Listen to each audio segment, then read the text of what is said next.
പൊതുഖജനാവിൽ നിന്ന് 20 കോടി രൂപ ചെലവിട്ട് സർക്കാർ നടത്തുന്ന നവകേരള സർവേ ഹൈക്കോടതി റദ്ദാക്കി.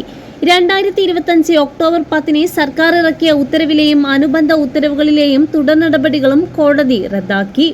സർവേക്കുള്ള നടപടിക്രമങ്ങളും തുക വിനിയോഗവും റൂൾസ് ഓഫ് ബിസിനസിനും ബജറ്റ് മാനുവലിന് വിരുദ്ധമാണെന്ന് വിലയിരുത്തിയാണ് chief justice Soumen Sen, justice VM Shyamkumar എന്നിവരുൾപ്പെട്ട ഡിവിഷണൽ ബെഞ്ചിന്റെ നടപടി. KSU സംസ്ഥാന പ്രസിഡന്റ് അലേഷ്യസ് സെവർ, ഒടക്കാളി സ്വദേശി MH മുബാസ് എന്നിവർ സമർപ്പിച്ച ഹർജികൾ അനുവദിച്ചാണ് ഉത്തരവ്. രാഷ്ട്രീയ ലക്ഷ്യത്തോടെയുള്ള സർവേയാണെന്നും പാർട്ടി ആഹ്വാനപ്രകാരമാണ് സർക്കാർ ഇത് നടപ്പിലാക്കിയത് എന്നായിരുന്നു ഹർജിക്കാരുടെ ആരോപണം.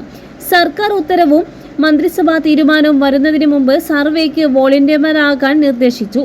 CPM സംസ്ഥാന സെക്രട്ടറി MV ഗോവിന്ദൻ പാർട്ടി ഘടകങ്ങൾക്കു സർക്കുലർ നൽകിയത് ചൂണ്ടിക്കാട്ടിയാണ് ഹർജിക്കാരുടെ ആരോപണങ്ങൾ തള്ളിക്കളയാനാകില്ല എന്ന് കോടതി പറഞ്ഞു.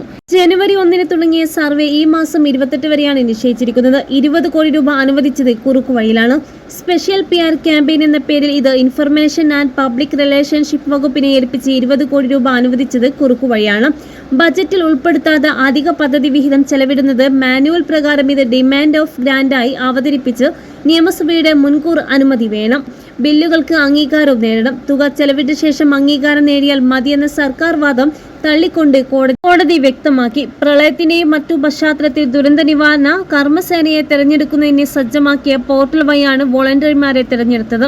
കർമ്മസേന എന്നത് ഏതെങ്കിലും സർവേ ലക്ഷ്യമിട്ടുള്ള സംവിധാനമല്ലെന്നും കോടതി പറഞ്ഞു. സർവേയുടെ നോഡൽ ഓഫീസായി ഇൻഫർമേഷൻ ആൻഡ് പബ്ലിക് റിലേഷൻസ് വകുപ്പ് തെരഞ്ഞെടുക്കുന്നത് റൂൾസ് ഓഫ് ബിസിനസിന്റെ ലംഘനമാണ്. ഈ ചട്ടമനുസരിച്ച് പ്ലാനിംഗ്, സർവേ നടപടികൾ, പ്ലാനിംഗ് ആൻഡ് ഇക്കണോമിക്സ് അഫയേഴ്സ് വകുപ്പിനെ നവകേരള കർമ്മ പദ്ധതിയുടെ മേൽനോട്ടം, പ്രോഗ്രാം ഇംപ്ലിമെന്റേഷൻ ആൻഡ് ഇവാലുവേഷൻ വകുപ്പിന്റെയും ചുമതലയാണെന്ന് കോടതി വ്യക്തമാക്കി.